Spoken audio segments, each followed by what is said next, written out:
De l'Assemblée générale, Monsieur le secrétaire général, Excellences, distingués invités, Mesdames et Messieurs,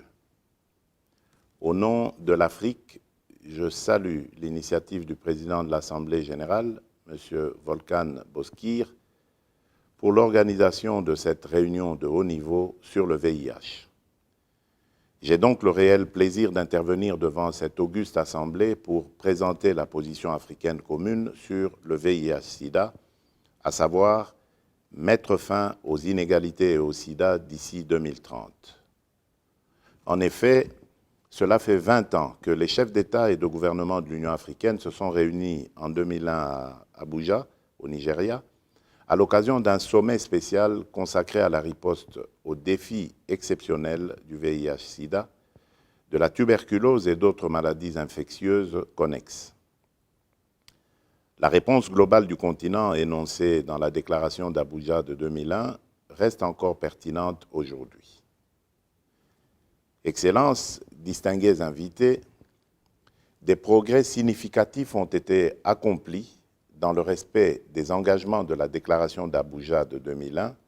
et dans la mise en œuvre des stratégies telles que la stratégie africaine de la santé 2016-2030, le cadre catalytique pour mettre fin au sida et à la tuberculose et éliminer le paludisme d'ici à 2030, qui ont des objectifs et des cibles alignés sur l'agenda 2063 de l'Union africaine, et l'objectif de développement durable ODD 3. Cependant, le VIH-Sida constitue toujours l'une des menaces les plus graves pour la santé publique et reste l'une des principales causes de décès en Afrique. Cette situation s'est dégradée du fait notamment des crises humanitaires, de la pauvreté et des défis socio-économiques aggravés par la pandémie de la Covid-19. Si l'Afrique veut rester sur la bonne voie pour mettre fin au VIH et au sida d'ici à 2030, il faut une action concertée et collective soutenue. C'est pourquoi l'Observatoire du sida en Afrique, une plateforme dédiée aux questions du VIH-Sida, de la tuberculose, du paludisme et des autres maladies infectieuses, mise en place par les chefs d'État et de gouvernement, a contribué à la révision de la stratégie mondiale sur le VIH-Sida qui a fixé de nouveaux objectifs pour les 5 prochaines années, 2021-2026. Excellences, Mesdames et Messieurs,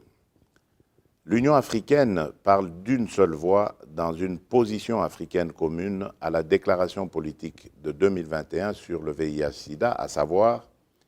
mettre fin aux inégalités et s'engager sur la bonne voie pour mettre fin au sida d'ici 2030. Pour ce faire, l'Union africaine a établi une feuille de route dont les principaux axes sont le leadership, l'appropriation, la gouvernance et la responsabilité, l'accès universel et équitable à la prévention, au diagnostic, au traitement, aux soins et au soutien, le financement durable de la riposte au VIH grâce aux ressources domestiques et à l'appui de nos partenaires traditionnels et à venir, la riposte communautaire et l'engagement des communautés affectées,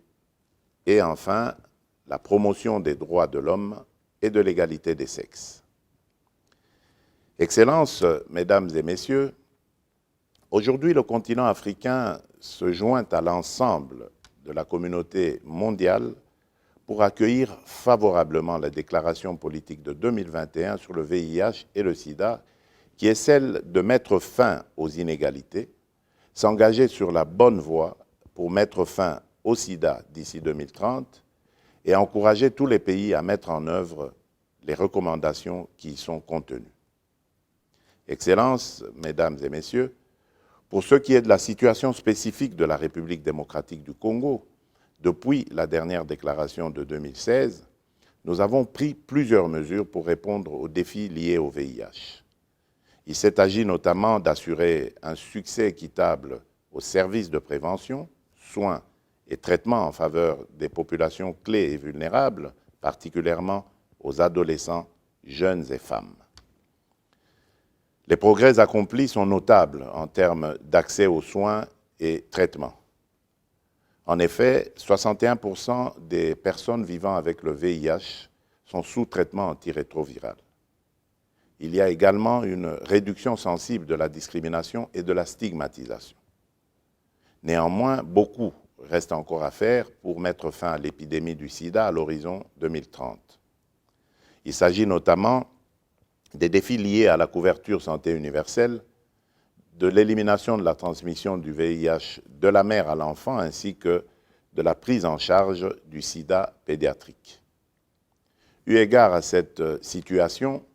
mon gouvernement s'emploie à apporter des réponses holistiques avec l'appui de la société civile, des leaders d'opinion, des confessions religieuses, du secteur privé, sans oublier les partenaires techniques et financiers. La République démocratique du Congo souscrit à la nouvelle stratégie mondiale de lutte contre le VIH-Sida qui vise à mettre fin aux inégalités dans l'accès aux services, éliminer les obstacles à l'atteinte des résultats et investir dans la durabilité de la riposte au sida. Pour mon pays, la mise en œuvre de la déclaration politique 2021, à laquelle nous souscrivons pleinement, devrait renforcer la solidarité, nos efforts et nos partenariats basés sur la responsabilité partagée en vue des programmes efficaces et efficients et en faveur des populations prioritaires et des pays les plus touchés. Monsieur le Président de l'Assemblée générale, Monsieur le Secrétaire général, Excellences, distingués invités, Mesdames et Messieurs,